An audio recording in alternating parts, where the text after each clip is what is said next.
Greetings, Goddess, Body, Mind, Spirit community. This is your Goddess Guru, Omilade, here to share a word of inspiration with you on your path to self-realization and self-mastery. I just wanted to get on today and share just a little bit about a concept that I am chewing on as I continue to study to show myself approved within the Ifa wisdom tradition. First of all, though, let me say hello to all of you beautiful, beautiful souls out there. I hope that life is feeling good on you, to you, all right? And I also hope that even if you are in the midst of a challenging time, that you know you are greatly supported. Sometimes in the hardest times in our lives, because it's just so hard, it's hard to see just how much we are surrounded by love and light. So, in the spirit of this Scorpio season, y'all, I don't wait for the sun to move into a sign to claim a season. Mercury has been here, Venus has been here, y'all. We already in Scorpio, all right?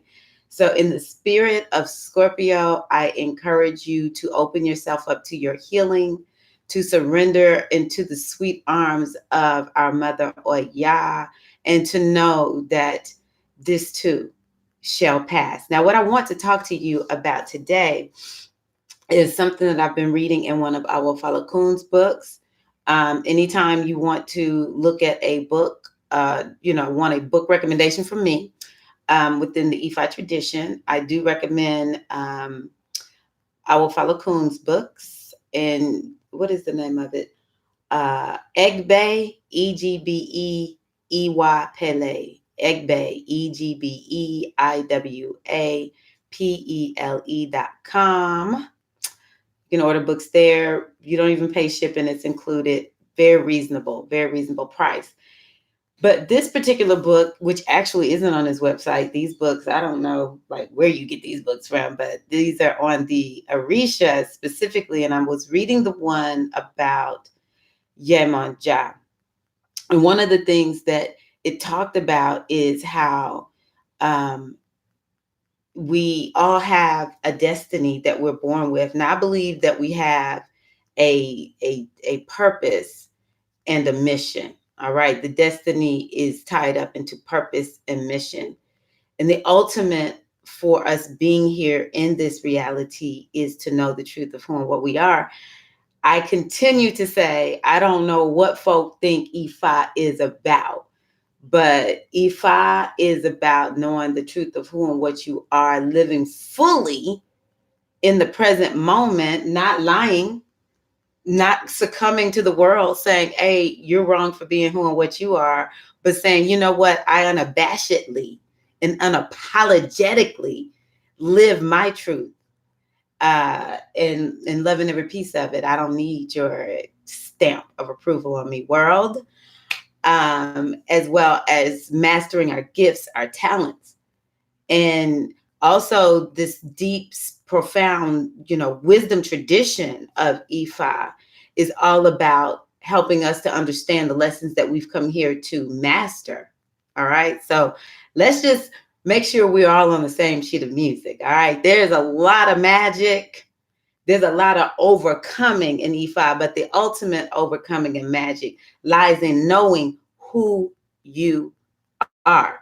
And so we come here, we have this destiny, we're here to live, we have this purpose, and then we have this mission, which is tied specifically to each individual. So, I have my gifts, and my gifts have come here with me in order for me to fulfill a mission. So part of my mission, for instance, in my case, would be to share inspiration and wisdom, right? Okay, so we come here, we have a destiny, and then we also have what are called choices. Now, I'm not going to use all the Yoruba terminology because I'm not even trying to fake the funk like I know all of that, because I don't. But I'm using, English. So we have choices. And these choices are either going to open us and to the possibilities, to greater possibilities of choices and options that we have towards fulfilling our mission, or they're going to limit those opportunities that we have. So I'm asking you today, what are the choices that you're making? Are they leading you in the direction of your destiny, or are your choices limiting the possibility that you're going to fulfill your mission? Now, let's just be clear. Some people say, well, I don't really know why I'm here. My life has been so rough, right? But at the very least, you can get on the train of, at least I can know who I am. I shouldn't just buy what the world is telling me. I should, in some way, begin to question, is this true? Like what you said about me, and what I have decided to take on as my truth of my identity. Like, shouldn't we question this? Like, shouldn't we ask, is this really who and what I am? Like, am I to live the way that I'm living the rest of my life? Is it okay that I have decided to live a life of mediocrity? So at the very least, even if you don't really feel attuned to your gifts and your mission, you can at least be in tune with your purpose, which is to know yourself beyond where you currently are in your life. That's a choice we all can make. All right. And that choice alone will begin to open you up to the greater possibilities of fulfilling your mission. Right. So some of us, though, are exceedingly aware of what our mission is, but we lack what?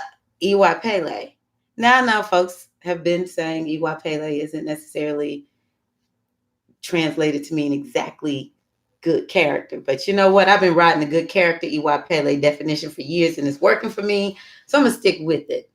All right. So some of us, we're so driven to make everything happen in order to, live out this purpose, that, even with knowing what your mission is, the mission, even with knowing the mission, you're limiting your possibilities because your choices trample over people. Now, I will say that what I have been taught is that Iwa means I greet the earth. And I greet the earth means that you're living in harmony, not with man-made constructs and structures, rules and laws and regulations in terms of the things that we buy into. I know some of this man-made stuff is good. Like, we all should agree, red means stop at the traffic light. That's a very good man-made construct. Okay. But I'm talking about, well, if you're successful, this is what success really looks like. And you got to do this. And, this is the predominant culture, all that kind of good stuff. Nah. What I'm saying is, there is nature that has basically outlived any human being. There are trees that are hundreds of years old. You know why? Because they're living in harmony with the earth. We have animals that we perceive live back with the dinosaurs. You know why? Because they come here and they greet the earth. They live in alignment and harmony with the earth. And so to live in harmony is more than likely meaning that you're going to be lined up and operate from Iwa Pele. This is when you live in harmony with the universe, you automatically become my eye. It's like, oh, I'm not going to eat more than my fair share. And, there's this thing about equality and doing the right thing and living in alignment with the laws. It's like this flow and this vibe and this good energy when we're working with the laws of the universe and letting our inner ma'at be what leads, guides, and directs our behavior. So we always, always, always have to ask ourselves, this thing that I'm doing right here, right now, and it could be something small like watching too many videos, too much TV, too many movies, documentaries on Netflix. How many of us are tricking ourselves? I know I used to trick myself. Oh, I'm so spiritual. Really? There was a time, and I talked about it in my recent webinar on how to have a thriving spiritual practice, when I literally had myself tricked. Oh yeah, I'm spiritual, so I'm good. But I felt as empty as could be. And it was just me just completely caught up in dance. Right. And so, and that's another thing, I'm dancing and I feel connected to spirit, but I wasn't connected to spirit, right? So it doesn't necessarily have to mean I'm out shooting anybody or stealing or lying and cheating. Nah, sometimes that choice is as small as I'm eating cake. That's my stuff. Don't eat cake, Tyra Omilade. Don't eat cake. You are weak for cake. It could be something small that is potentially limiting the possibilities that you have towards allowing your destiny to make itself manifest. The good news is this, that as soon as you begin to make the choices that expand your opportunities towards completing your mission here in this particular lifetime, then guess what? You begin to open up other opportunities. You begin to open up other avenues. So maybe in my 20s, I missed a lot of opportunities. But now in my 30s, 40s, 50s, I'm like, you know what? I know I lost that time, but I'm willing to go on ahead and do what I can now. That automatically opens up other possibilities that would not be open if you just kept making the same choices. So I just ask for you, and I'll end with this. One of the energies that I work with a lot, the Odu, which is the wisdom teachings of Ifa. I work with the Odu. They are energy. If you've ever gotten a reading, you should chant the name of that Odu. You should bring the name of the Odu into your consciousness. You should say it over and over and over. You do not necessarily need to even know what that Odu means.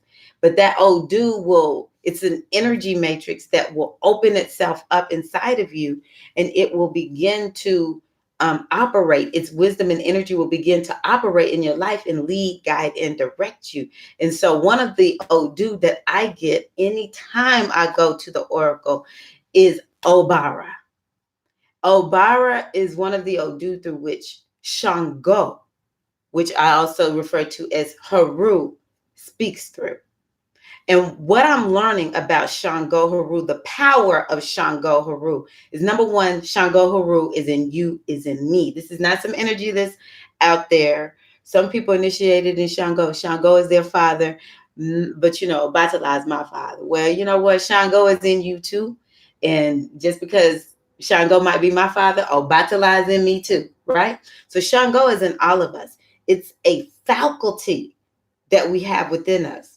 And this is the faculty that is about choice. This is one of the reasons Shango is one of the most important Orisha we can work with, because Shango is about us operating from choice. Shango, I relate to the energy of the sun, which is about how we shine. It's about what is our unique talents. And so whenever we are working with this power of choice and operating from our inner Shango, we are deciding, am I moving in the direction of my destiny, or am I moving away from my destiny? And the energy of Obara also talks about the importance of taking care or caution in the actions that we take, because what ends up happening is, if we operate from too much of emotion, if we operate from too many conditionings that are limiting, then the next thing we know, we've created yet another mess that we might just have to dig our way out of. And it's just limiting and slowing down the time that we could be taking to get on our path to self-realization, self-mastery, Iwa Pele, and our destiny. I encourage you to not sabotage yourself today.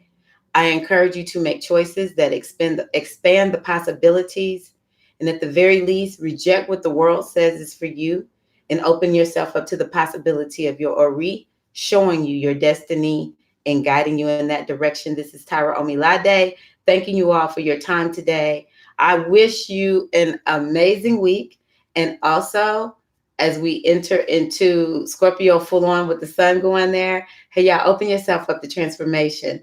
This is one of the ways we make a choice to go in the direction of our destiny. Please consider joining me in my membership site or getting a reading. You can find out about both of those by going to my website, goddessbodymindspirit.com. I love you all. Take care and see you in the next video. Peace.